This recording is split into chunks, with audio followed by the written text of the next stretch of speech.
Hello friends, स्वागत है आप सबका मेरे चैनल रीनास क्लासेस में। इस वीडियो में हम लोग क्या पढ़ने वाले हैं स्टूडेंट्स? इस वीडियो में हम लोग पढ़ने वाले हैं स्टैंडर्ड 9 के ज्योग्राफी सब्जेक्ट का चैप्टर नंबर 2, जिसका टाइटल है फिजिकल फीचर्स ऑफ इंडिया। अब देखिए मैंने मेरे फर्स्ट वीडियो लेक्चर में फर्स्ट जो चैप्टर का वीडियो बनाया है उसमें सारे बेसिक एलिमेंट्स के आप लोगों को मैंने बहुत अच्छे से समझाया है। लेकिन इस वीडियो में हम लोग क्या पढ़ने वाले हैं? इस वीडियो में हम लोग पढ़ने वाले हैं इंडिया के फिजिकल फीचर्स। अब देखिए फिजिकल फीचर्स क्या होता है। जैसे आप लोग देख सकते हैं कि हमारा फिजिकल फीचर क्या होता है किसी भी चीजों का। स्टूडेंट्स देखिए हमारे आसपास जितनी भी चीजें होती है उसके फिजिकल एस्पेक्ट्स होते हैं। कोई भी चीज क्यों ना लो, अब देखिए मेरे हाथ में पेन है, अब इसके अगर फिजिकल फैक्टर हम लोग स्टडी करने जाएंगे तो इसको टैप है, यहाँ पर लटकाने के लिए हुक है। Okay, various factors are over there. So generally अगर हम लोग देखते हैं फिजिकल एस्पेक्ट्स, फिजिकल फीचर, तो हम लोग यहाँ पर देखने वाले हैं इंडिया के फिजिकल एस्पेक्ट्स। अब देखिए इंडिया की फिजियोग्राफी क्या है। इंडिया की फिजियोग्राफी कोई अलग नहीं जाएगी, इंडिया की फिजियोग्राफी भी जाएगी जो फिजियोग्राफी होती है पूरे अर्थ की। ओके, लेकिन पूरे अर्थ पर तो वाटर है, लैंड मास है। ओके, वही सारी चीजें तो हमें इंडिया की फिजियोग्राफी में भी मिलेगी, देखने मिलेगी, पढ़ने मिलेगी। लेकिन हमें पढ़ना है सिर्फ और सिर्फ इंडियन फिजियोग्राफी। अब इंडियन फिजियोग्राफी हम लोग पढ़ेंगे तो देखिए शॉर्ट में इंट्रोडक्शन बताती हूँ मैं कि हम लोग इस वीडियो में क्या पढ़ने वाले हैं या हम लोग चैप्टर 2 में क्या पढ़ने वाले हैं। हम लोग चैप्टर 2 में पढ़ने वाले हैं इंडियन फिजियोग्राफी। उसमें हम लोग पढ़ने वाले हैं, सबसे पहले अगर हम लोग पढ़ेंगे तो वो जाता है इंडियन हिमालयन रेंज, जो कि इंडिया का स्पेशल सिग्निफिकेंस है, स्पेशल फिजियोग्राफिक कैरेक्टरिस्टिक है इंडिया का, वो है इंडियन हिमालयन रेंज। उसके नीचे जैसे हम लोग आते हैं नॉर्थ टू साउथ, अगर हम लोग देखेंगे तो जैसे हम लोग आते हैं हिमालयन रेंजेस के फुटहिल्स के रीजन की तरफ, तो वो है नॉर्थ इंडियन प्लेन, जिसको क्रिएट कर रखा है इंडियन हिमालय ने ही। ओके, उसके नीचे जैसे हम लोग आते हैं तो वो है Indian peninsular reason. But north Indian plain को डिवाइड किया गया है 2 सेक्शंस में। वो एक है नॉर्थ इंडियन प्लेन और दूसरा जाता है उसी के साइड में, वो है इंडियन डेजर्ट। वो जाता है इंडियन डेजर्ट, जिसको हम लोग थर्ड डेजर्ट के नाम से भी जानते हैं। उसके नीचे आते हैं तो पेनिनसुलर ट्रायंगुलर सेक्शन हम लोगों को पता है, वो भी एक अलग रीजन जाता है जिसको हम लोग पेनिनसुलर प्लेट्यू के नाम से जानते हैं। फिर आता है कोस्टल रीजन। अब देखिए पार्ट 1 में हम लोगों ने कोस्टल बाउंड्री पढ़ी हुई है, वो कितनी है आप लोग यहाँ पर कमेंट करके मुझे लिख सकते हो। तो वो भी एक सेक्शन जाता है अलग से, क्योंकि इंडिया को लार्ज कोस्टलाइन गिफ्टेड है नेचुरली। ओके, तो वो एक एस्पेक्ट बन जाता है, फिजियोग्राफी बन जाती है। और साथ ही साथ हम लोग कैसे भूल सकते हैं जो मेन 2 बिगर आइलैंड ग्रुप्स है उसको, तो वो जाता है इंडियन आइलैंड्स। तो ये फिजियोग्राफी हम लोग पढ़ने वाले हैं चैप्टर नंबर 2 के मेरे इस वीडियो लेक्चर्स में। अब ये वीडियो लेक्चर एक वीडियो में पॉसिबल ही नहीं है स्टूडेंट। देखिए जैसे मैंने आप लोगों को प्रॉमिस किया हुआ है फर्स्ट चैप्टर के वीडियो में ही कि मैं आप लोगों को जो भी चैप्टर जाएगा उसके सारे बेसिक एलिमेंट्स पढ़ाते जाऊंगी, डायरेक्टली मैं टॉपिक्स नहीं शुरू करूंगी। अब देखिए जैसे हम लोगों को पढ़ना है इंडियन फिजियोग्राफी, हम लोग पढ़ने वाले हैं इंडियन फिजियोग्राफी। तो फिजिकल फैक्टर्स क्या होते हैं स्पेशली, तो मैंने इंडिया के बता दिए, शॉर्ट इंट्रोडक्शन दे दिया मैंने। लेकिन फिजिकल फैक्टर्स कौन सी चीजें होती है इंडिया के, तो ये फिजिकल फैक्टर्स हम लोगों ने देख लिए। बट कंपलसरी नहीं है सारे के सारे कंट्रीज में, पूरे वर्ल्ड में इतने ही हो, इससे कुछ अलग भी हो सकते हैं जो इंडिया में नहीं मिलेंगे, या इंडिया में सबके सब नहीं है जो दूसरे और कंट्री में नहीं मिलेंगे, ये भी बात जरूरी नहीं है। तो हम लोग देखते सबसे पहले फिजियोग्राफी क्या होती है। अब देखिए जैसे हम लोग मैप्स पढ़ते हैं, मैप्स जैसे मैंने बताया है कि 2 तरह के होते हैं, एक होता है पॉलिटिकल मैप, दूसरा होता है फिजियोग्राफिक मैप। अब फिजियोग्राफी समझने के लिए देखिए मैंने यहाँ पर आप लोगों के लिए एक फोटो दिया हुआ है, पेस्ट किया हुआ है, उसमें हम लोग देख सकते हैं कि फिजिकल फैक्टर्स। अब फिजिकल फैक्टर्स में यही चीजें बताई जाती है। उस फिजिकल फैक्टर मैप के जो कलर्स होते हैं वो भी स्पेसिफिक होते हैं। स्टूडेंट्स देखिए यहाँ पर येलो कलर दिखाया जाता है, प्लेट्यू कलर को रिप्रेजेंट करता है, ग्रीन कलर फ्लैट रीजन को, प्लेन रीजन फ्लैट रीजन को रिप्रेजेंट करता है, ब्लू कलर रिप्रेजेंट करता है वाटर बॉडीज को, देन ग्रेइश और व्हाइट कलर रिप्रेजेंट करता है स्नोई रीजन को, एंड देन ब्राउन कलर के हम लोग 3-4 शेड्स इसमें देख सकते हैं। तो ब्राउन कलर किसको रिप्रेजेंट करता है? ब्राउन कलर रिप्रेजेंट करता है माउंटेनियस रीजन को। अब ब्राउन कलर के 3-4 शेड मैंने बोला, तो ब्राउन कलर के 3-4 शेड्स क्यों होते हैं स्टूडेंट फिजिकल मैप में या फिजियोग्राफिकल मैप में? वो रिप्रेजेंट करते हैं डिफरेंट एल्टीट्यूड। लोअर एल्टीट्यूड है तो लाइट वाला ब्राउन कलर जाएगा, हाईएस्ट एल्टीट्यूड है या हायर एल्टीट्यूड है तो डार्केस्ट वाला शेड जाएगा। So according to that altitude उस 4-5 या 3-4 शेड बन जाते हैं ब्राउन कलर के। तो ये तो हो गया फिजिकल मैप। अब हम लोग इसी के अकॉर्डिंग इंडियन फिजियोग्राफी पढ़ने वाले हैं। अब इंडियन फिजियोग्राफी पढ़ना है हमें तो बेसिकली हमें पहले पता होना चाहिए कि कैसे वाले टेरेन में हम लोग रहते हैं। अब देखिए मैं तो रहती हूँ डेक्कन प्लेट्यू रीजन में, आप लोग हो सकता है इंडिया के नॉर्थ में हो, इंडिया के साउथ से हो, इंडिया के ईस्ट से हो या इंडिया के वेस्ट से हो, तो आप लोगों की जो टोपोग्राफी जाएगी, आप लोगों का जो टेरेन वाला एरिया जाएगा, वो सबका जाहिर सी बात है अलग अलग होगा। बट जो भी ये टोपोग्राफी है उसके पीछे ज्योग्राफिकल फैक्टर्स होते हैं। अब ये ज्योग्राफिकल फैक्टर क्या है? कोई भी किसी भी दिन, मतलब ऐसे नहीं होता है कि जो भी चीजें हमारे सामने आज है उसके लिए मिलियंस ऑफ इयर्स गुजरे होते हैं। स्टूडेंट्स देखिए, जो हमारा आज है रिलेट करता है या इन्फ्लुएंस करता है कल जो हुआ, इमीडिएटली कल नहीं। अब हम लोग ज्योग्राफी पढ़ रहे हैं, अब देखिए रोज के रोज अगर ज्योग्राफिकल फैक्टर चेंज होते रहेंगे तो हम लोग क्या जी पाएंगे? नॉट एट ऑल, क्योंकि पूरी की पूरी फिजियोग्राफी अर्थ के ऊपर की मिलियंस ऑफ ईयर डिफरेंट थी, टोटल डिफरेंट थी। अब देखिए हम लोग पढ़ेंगे इंडिया की, लेकिन इंडिया की पढ़ने के लिए इंडिया बना कैसे पहले हम लोगों को पढ़ना पड़ेगा। इंडिया बना कैसे पढ़ेंगे तो पूरा वर्ल्ड कैसे बना हम लोग ये पढ़ेंगे। स्टेप बाय स्टेप अगर हम लोग रिलेट करते जाएंगे एक दूसरे से सारे पॉइंट, तो सारे पॉइंट्स हमारे सामने क्लियर हो जाएंगे कि इंडिया की जो फिजियोग्राफी है उसके पीछे मेन रीजन क्या है। क्योंकि देखिए नॉर्थ इंडियन हिमालयन रीजन जो है इंडिया का, वो बहुत सिग्निफिकेंटली इन्फ्लुएंस करता है इंडिया के क्लाइमेट पर। इंडिया का कोस्टल रीजन भी इंडिया के क्लाइमेट पर, ट्रेड विंड के लिए इन्फ्लुएंस करता है, डेक्कन प्लेट्यू भी इन्फ्लुएंस होता है। देखिए बहुत सारे ऐसे फिजिकल फैक्टर्स होते हैं जो इन्फ्लुएंस करते हैं या रिस्पॉन्सिबल होते हैं। Getting clear? सो ये सारे फैक्टर्स हम लोगों को पढ़ने, तो हम लोगों को जाना पड़ेगा फ्लैशबैक में। देखिए जैसे मैंने प्रॉमिस किया था कि सारे बेसिकली मैं पढ़ाते जाऊंगी, आप लोगों को सारे बेसिक पॉइंट्स पढ़ाते जाऊंगी, तो यहाँ पर भी हम लोग देखेंगे कि किस तरह से वर्ल्ड का फिजियोग्राफिकल चेहरा जो है वो चेंज हो चुका है। अब बिग बैंग थ्योरी से तो मैं शुरू नहीं करूंगी। अब देखिए जैसे अर्थ है स्फेरिकल है, ये तो हमें पता है। हमें ये भी पता है कि कितने % वाटर है अर्थ के ऊपर और कितने % लैंड मास है।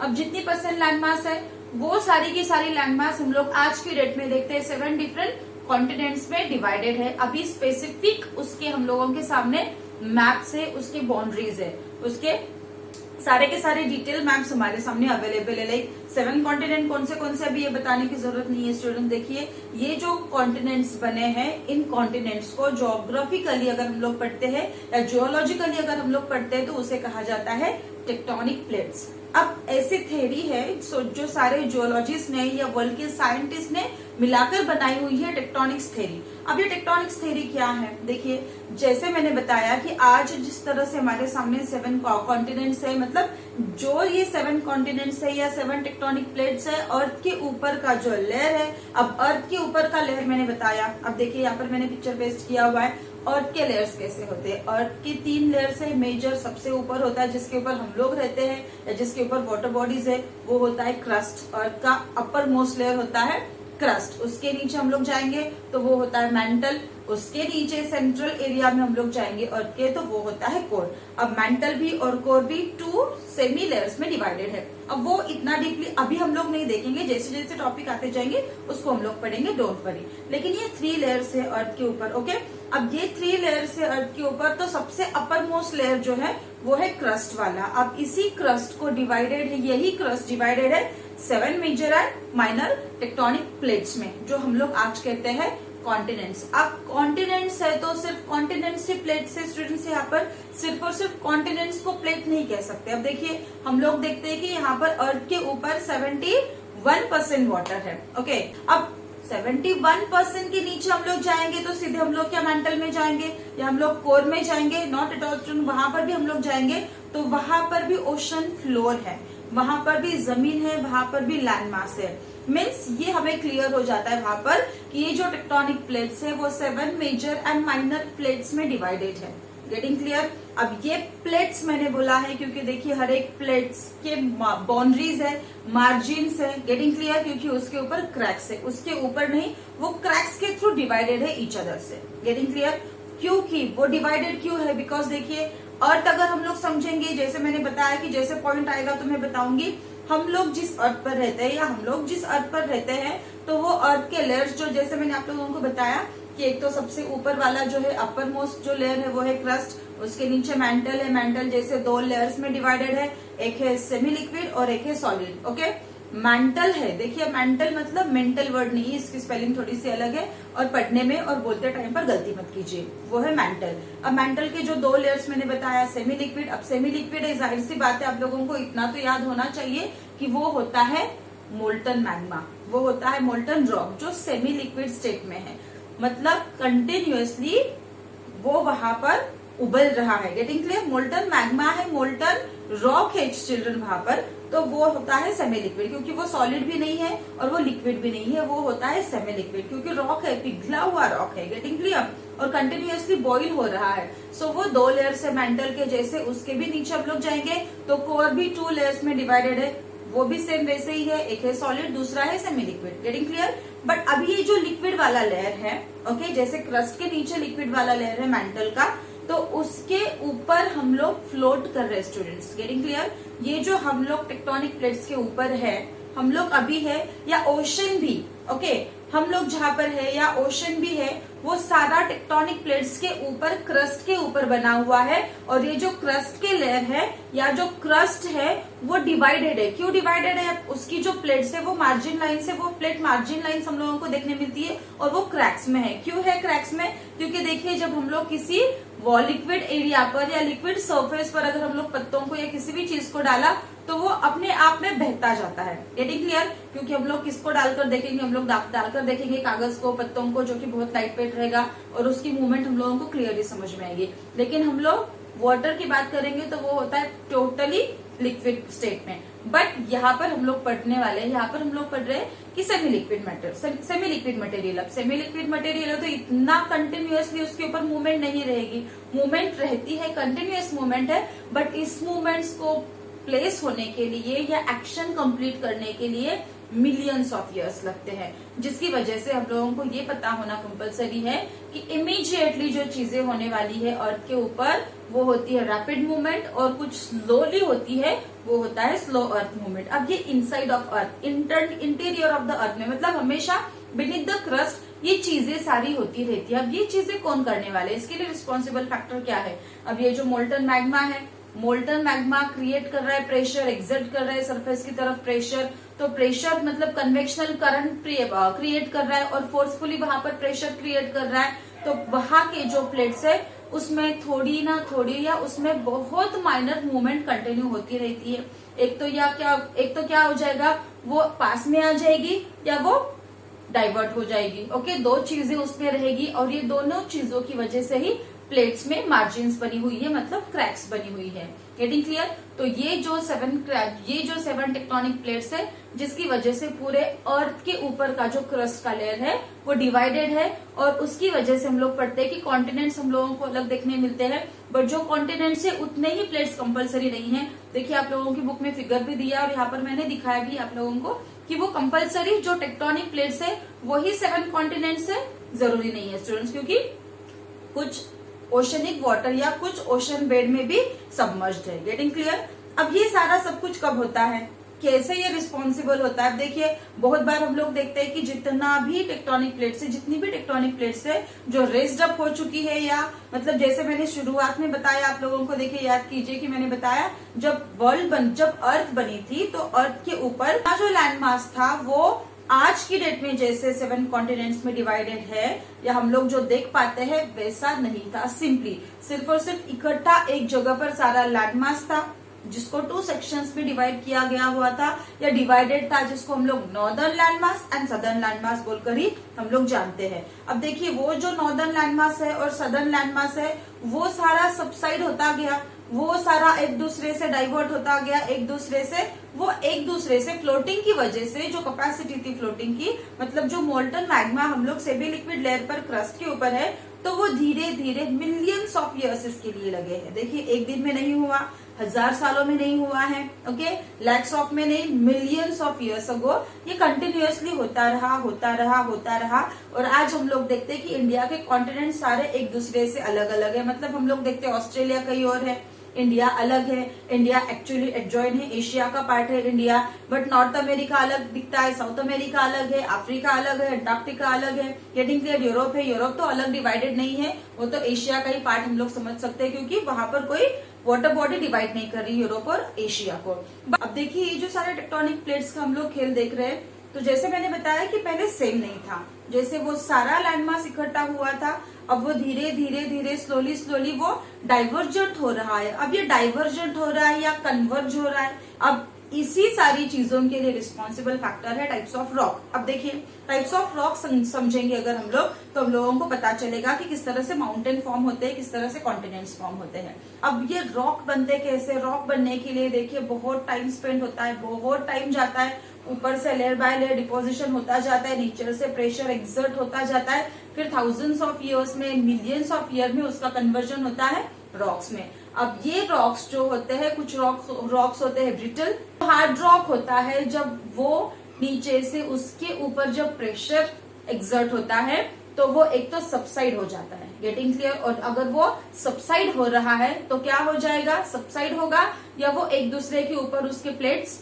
कोलाइड होंगे, गेटिंग क्लियर, इस तरह से कोलाइड होंगे, नहीं तो वो इस तरह से ऊपर चले। वो ही रिस्पॉन्सिबल होते हैं, जिस तरह से हम लोग पढ़ेंगे आगे के टॉपिक्स में कि क्यों फॉल्टिंग होता है, क्यों फोल्डिंग होता है और क्यों वोल्केनिक इरप्शन होता है। जब ये मार्जिन्स जो होते हैं टेक्टोनिक प्लेट्स में, अब टाइप्स ऑफ रॉक की वजह से वहां पर होगा फोल्डिंग, वहां पर होगा फ्लोट, वहां पर होगा फोल्डिंग, या तो वो हो जाएगा वोल्केनिक इरप्शन उस मार्जिन वाले एरियाज में। अब फोल्डिंग है, अब फोल्डिंग है, ये क्यों हो रहा है। हिमालय क्या है स्टूडेंट्स, देखिए हिमालय याद कीजिए, हम लोगों ने लास्ट कुछ टॉपिक्स में भी देखा हुआ है, Himalaya is an example of fold mountain. अब ये फोल्ड क्यों हुआ है, एक दूसरे के ऊपर हम लोगों ने कपड़ों के तहों के जैसे उसको फोल्ड करके रखा हुआ है, नॉट एट ऑल। अब हिमालय का रॉक अगर हम लोग देखेंगे, देखिए पिक्चर्स मैंने यहाँ पर आप लोगों के लिए दिखा दिए हैं कि हिमालय किस तरह से रॉक से बना हुआ है। जब हिमालय बन रहा है, हिमालय खुद अपने आप से नहीं बन रहा था, जब ये एशिया में इंडिया सबमर्ज होता जा रहा था। अब ये ऑलरेडी एक लैंडमास था, अब उसमें लैंडमास मतलब अब इंडिया उसके अंदर सबमर्ज होता रहा है, तो क्या हो जाएगा, दो प्लेट्स आ रही है, देखिए ये जो दो प्लेट्स आ रही है पास में, तो क्या हो जाएगा, या तो वो ऐसे ऊपर हो जाएगी, माउंटेन्स बनेगा, अदरवाइज वो कुछ ऐसी हो जाएगी, एक तो जाएगी नीचे, दूसरी जाएगी उसके ऊपर कवर अप हो जाएगी। अब नीचे जाएगी तो नीचे क्या हो जाएगा, वो कहाँ जाएगी, वो मेल्ट हो जाएगी, क्योंकि नीचे क्या है,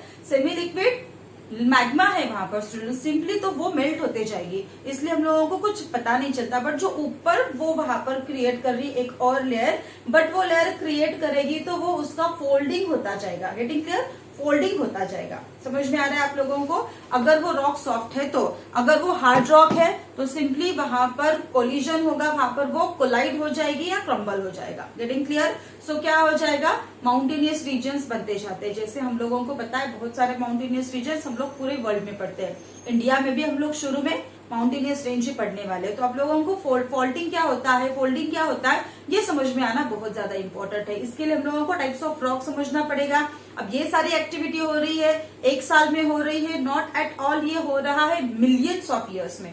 अब जैसे मैंने आप लोगों को बताया कि दो सेक्शंस जो एक ही जगह पर पूरा का पूरा लैंडमास जो है वो असेंबल्ड था अर्थ के ऊपर, मतलब दो ही पार्ट थे अर्थ के ऊपर, वो था वाटर बॉडी और लैंडमास, और लैंडमास पूरा एक ही जगह पर असेंबल्ड था, बट वो स्ट्रेच था north to south. Okay, so north वाला सेक्शन अलग हम लोग पढ़ेंगे उसको, और साउथ वाला अलग सेक्शन, और साउथ वाले सेक्शन को हम लोग जानते हैं, उसको गोंडवाना लैंड के नाम से जाना जाता है। अब उस गोंडवाना लैंड में आज की डेट वाले जो कॉन्टिनेंट्स है, लाइक वो है Africa, South America, Indian landmass as well as Australia. अब ये जो सारा लैंडमास है वो था गोंडवाना लैंड। देखिए अब ये सारा स्लोली क्या होता गया, एक दूसरे से डाइवर्ज होता गया, डाइवर्जेंट होता गया। अब वो डाइवर्जन क्यों हो रहा है कंटिन्यूअसली, हम लोग जैसे मैंने बोला कि हम लोग फ्लोट कर रहे हैं। ओके, फ्लोट कर रहे हैं मतलब हमारे अंदर मीन्स टेक्टोनिक प्लेट्स में कंटिन्यूअसली मूवमेंट है, वो फ्लोट कर रहा है, कहीं ना कहीं वो जा रहा है, गेटिंग क्लियर, वो स्टेबलाइज नहीं है। सो वो मूव होता गया, ऑस्ट्रेलिया कहीं और चला गया, इंडिया चला गया एशिया की तरफ, और और अफ्रीका चला गया, देन साउथ अमेरिका भी एक जगह से, मतलब साउथ अमेरिका भी एक जगह हम लोग देखते हैं अभी। बट ये जब सब होता रहा तो इंडिया जब एशिया में सबमर्ज हो रहा था तो वहां पर भी सेम एक्शन प्लेस हुई है। मतलब इंडिया की जो प्लेट थी, इंडिया का जो लैंडमास था वो नीचे चला गया, और ऊपर का जो लैंडमास था वो मतलब जो एशिया का जो लैंडमास था वो इस तरह से क्या होता गया, इस तरह से वो होता गया, मतलब वो माउंटेन वहां पर फॉर्म होता गया। समझ में आ रहा है आप लोगों को, वो इस तरह से माउंटेन फॉर्म होता गया, गेटिंग क्लियर। तो वो है वहां पर सॉफ्ट रॉक है, इसकी वजह से हिमालय एग्जाम्पल है सॉफ्ट रॉक का और फोल्डिंग का। समझ में आया आप लोगों को? अगर आप लोगों के पास, अगर आप लोग देखते हो हिमालयन माउंटेनियस रीजन के, अगर आप लोगों के पास माउंटेनियस के एग्जैक्टली पिक्स अवेलेबल है तो आप लोग देख सकते हैं वेव लाइक स्ट्रक्चर में वो पूरा का पूरा माउंटेन फॉर्म है। मतलब वो जो रॉक फॉर्मेशन होता है वेव लाइक स्ट्रक्चर में होता है, क्योंकि सॉफ्ट रॉक है, लेयर बाय लेयर वो एक दूसरे के ऊपर सबसाइड होता गया, एक दूसरे के ऊपर वो वहां पर कोलाइड होता गया है। Getting clear? कन्वर्ज होता गया है। समझ में आया? तो ये होता है फोल्डिंग और फॉल्टिंग। अब कभी जब हार्ड रॉक होता है, हार्ड रॉक में क्या होगा स्टूडेंट? हम देखिए इमीडिएटली, अब अगर ये दो प्लेट्स हैं, ओके, मैंने अभी बीच में जगह नहीं दिखाई है, ओके, दो प्लेट्स है। अब नीचे से क्या होता रहा है? कंटिन्यूअसली क्या है? प्रेशर क्रिएट होता जाता है, प्रेशर एक्सर्ट किया जाता है। प्रेशर एक्सर्ट कैसे किया जाता है? सिंपली जब आप लोग कभी किचन में गए हो, आप लोगों को कभी मम्मी ने आप लोगों के दूध के सामने खड़ा किया है, तब उसको उबाल आएगा तो गैस बंद करने के लिए बहुत बार क्या हो जाता है, दूध उबाल आकर नीचे जब गिर जाता है तब हम लोग देखते हैं ना, वो तो हो गया एक फनी पार्ट। बट आप लोगों ने कभी उसको गौर से देखा होगा, तो जब वो दूध में उबाल आता है, जब बॉईल होना लगता है, तो नीचे का हॉट मटेरियल, हॉट मिल्क जो होता है वो ऊपर आता है, क्योंकि वो लाइट होता है। Getting clear? और उसमें प्रेशर होता है जो एक्सर्ट करता है, ऊपर का जो कूल वाला, जो कम टेम्परेचर वाला जो मिल्क होता है वो नीचे सबसाइड होता जाता है। आप लोगों ने कभी देखा होगा, नहीं देखा होगा तो देख सकते हो, ओके। तो वो सबसाइड होते जाता है। सिंपली वही कन्वेक्शन करंट नीचे से, मतलब नीचे से कहां से? अर्थ के इनसाइड से, मतलब अर्थ के मैंटल से, कोर से जो करंट, कन्वेक्शनल करंट फोर्स कर रहे हैं, तो क्या हो जाएगा? अगर ये वाला रॉक हार्ड रॉक है तो क्या हो जाएगा? इस तरह से हो रहा है, तो ये वाला इधर मूव होगा और ये वाला इधर मूव होगा, तो बीच में क्या हो जाएगा? फिर वैली क्रिएट हो जाएगी। वो एक दूसरे से डाइवर्जेंट वहां पर हो रहा है, एक दूसरे से वो रॉक, वो लेयर क्या हो रहा है? डाइवर्जेंट वहां पर क्रिएट होता जा रहा है। तो ये वाला रीजन बनता है वैलीज, ये वाले रीजन। इसका ग्रेटेस्ट एग्जांपल है रिफ्ट वैली। सीधे डीप वाली वैली वहां पर क्रिएट हो जाती है। Getting clear? और ऐसे वाले एरियाज में फिर बहुत टाइम जाने के बाद क्या हो जाता है? पानी जमा होता जाता है, अक्यूमुलेट होता जाता है रेनफॉल की वजह से, और वहां पर फिर रिवर्स वहां का पूरा अंडर एरिया वो कवर अप, वो रिवर्स वहां पर बहते हैं। Getting clear? सो वो होता है एग्जांपल हार्ड रॉक का। बट हिमालय कौन सा एग्जांपल है? इंडिया को हम लोग बिलोंग करने वाले, इंडिया को रिलेट करने वाले, तो हिमालय किसका एग्जांपल है? हिमालय है सॉफ्ट रॉक का एग्जांपल। अब देखिए ये हो गया ब्लॉक माउंटेन। Getting clear? ये होता है एग्जांपल फॉल्टिंग का, और हिमालय कौन सा एग्जांपल है? फोल्डिंग का। Getting clear? फोल्डिंग जब हो रहा है तो एक दूसरे के ऊपर वो चढ़ रहा है। Getting clear? इस तरह से समझ में आया? अब यहाँ पर मैं एरोज बताती हूँ तो आप लोगों को समझने के लिए इजी हो जाएगा, इस तरह से। Getting clear? तो वो हो गया हिमालय, वो है फॉल्टिंग, वो है फोल्डिंग, और ये है फॉल्टिंग वाला एग्जाम्पल। Getting clear? अब ये टॉपिक्स हम लोग नहीं समझेंगे तो हम लोगों को इंडियन फिजियोग्राफी नहीं समझ में आएगी, क्योंकि इंडियन फिजियोग्राफी में यही सारी चीजें नहीं है। बट बेसिकली जो हम लोग पढ़ने वाले हैं इंडियन फिजियोग्राफी, उसमें आया है पेनिनसुलर रीजन, पेनिनसुलर प्लेट्यू हम लोग पढ़ेंगे, प्लेट्यू कैसे बनते हैं वो हम लोगों को देखना है। अब प्लेन रीजन कैसे बनते हैं वो हम लोगों को देखना है। सिर्फ और सिर्फ इंडियन नॉर्थ इंडियन प्लेन पढ़ना है, नॉट एट ऑल वो बना कैसा है वो भी हम लोगों को पढ़ना है। तो अगर ये सारे टॉपिक्स हमारे सामने क्लियर होते हैं तो ही हम लोग रिलेट कर पाएंगे कि चैप्टर में इंडिया की फिजियोग्राफी क्यों है, क्यों ऐसी है, या नॉर्थ इंडियन रीजन जो है वो हिमालय क्यों है, नीचे क्यों नहीं है, कोस्टल रीजन प्लेन क्यों है, कोस्टल रीजन में क्लिफ्स क्यों है।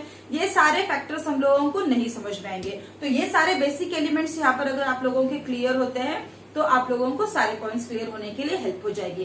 तो अभी जो एग्जैक्टली पॉइंट है इंडियन फिजियोग्राफी, उसको शुरू करने के पहले ये वाला जो वीडियो लेक्चर मैंने बनाया है वो एक इंट्रोडक्टरी वीडियो लेक्चर है स्टूडेंट्स। ये अगर बेसिक आप लोगों को समझ में आता है तो पूरा का पूरा लेसन समझ में आएगा। और हाँ, आप लोग अगर सारे के सारे लेक्चर्स देख पाते हो तो आप लोगों को कोई भी प्रॉब्लम नहीं जाएगी बेसिकली सारे ज्योग्राफिकल फैक्टर समझने के लिए। ओके स्टूडेंट्स, सो ये हो गया। आप देखिए यहाँ पर एक पॉइंट और रह गया है, जो लैंडमास था। जैसे मैंने बताया कि इनिशियली जो अर्थ के ऊपर सिर्फ और सिर्फ वाटर बॉडी और एक ही जगह पर जो अक्यूमुलेटेड था, एक ही जगह पर जो कॉन्सेंट्रेटेड था लैंडमास, उसको एक पर्टिकुलर नाम से जाना जाता है जो आप लोगों की बुक में दिया हुआ है, वो है पैंजिया। जो लैंडमास है उसको बोला जाता है पैंजिया, और जो वाटर बॉडी थी उसको बोला जाता है पैंथेलेशिया। अब ये नाम दिए है वो कोई पैर नहीं है। Getting clear? वो जियोलॉजिकल उसको नाम दिए गए हैं। अब क्यों दिए हैं, क्यों किस लिए है, उसको नहीं हम लोग देखेंगे, बट आप लोगों की बुक में एक पॉइंट दिया है तो उसको बताना जरूरी है। Getting clear? तो ये सारे हम लोगों ने जो सारे टॉपिक्स देखे वो थी tectonic theory. Okay, tectonic plates की थ्योरी, क्या प्लेट्स मार्जिन होते हैं, क्या प्लेट्स होती है, किस तरह से हार्ड रॉक रिस्पॉन्सिबल होते हैं, किस तरह से सॉफ्ट रॉक रिस्पॉन्सिबल होते हैं, और क्या रीजन होता है फोल्डिंग के लिए, क्या रीजन होता है फॉल्टिंग के लिए, और क्यों वोल्केनिक इरप्शन होता है। अभी हम लोग ये देखेंगे। अब देखिए वोल्केनिक इरप्शन कब होता है, जब ये जो प्लेट्स है जब वो सबसाइड हो रही है तो यहाँ पर वैलीज बन जाएंगे। अगर हम लोग इसको कंसिडर करेंगे प्लेट मार्जिन, मतलब जो क्रैक्स होते हैं। अब देखिए इस तरह से दो प्लेट्स है। ओके, अब ये जो दो प्लेट्स है वो वहां पर क्रैक क्रिएट हो रहा है। ओके, क्रैक है इसका मतलब क्या है, इजीली वहां से वोल्केनिक इरप्शन हो सकता है। Getting clear? हो सकता है मतलब वो वोल्केनिक इरप्शन प्रोन रीजन होते हैं, हाईली रिस्की जोन्स होते हैं, वहां पर कंटिन्यूअसली इरप्शन होते रहता है। Getting clear? सो वो एक्चुअली ओपन प्लेस होता है, डोर बोल सकते हैं हम लोग। जैसे अगर दरवाजा खुला रखेंगे तो कोई भी आ जा सकता है ना, वैसे ही वहां पर वोल्केनो के लिए रास्ता खुला है, तो इरप्शन वहां पर कंटिन्यू होता रहता है। तो ये सारे टॉपिक्स हम लोगों ने यहाँ पर समझ लिए स्टूडेंट्स। देखिए अगर कोई भी पॉइंट्स आप लोगों को इस टॉपिक में अगर कॉम्प्लिकेटेड लगता है तो आप लोग सिंपली मुझे कमेंट्स कर सकते हैं, मैं आप लोगों के कमेंट्स को वहीं पर आंसर करने की कोशिश करूंगी। अदरवाइज मैं उस टॉपिक से रिलेटेड और ज्यादा डिटेल में आप लोगों के लिए वीडियो बनाने की कोशिश करूंगी। ओके स्टूडेंट्स, तो अगर आप लोगों को ये टॉपिक समझ में आता है, ये इंट्रोडक्टरी सारे बेसिक एलिमेंट समझ में आते हैं, तो आप लोग मुझे इस वीडियो को लाइक कीजिए, सब्सक्राइब कीजिए और हाँ शेयर करना मत भूलिए। देखिए अगर आप लोग पढ़ोगे इसको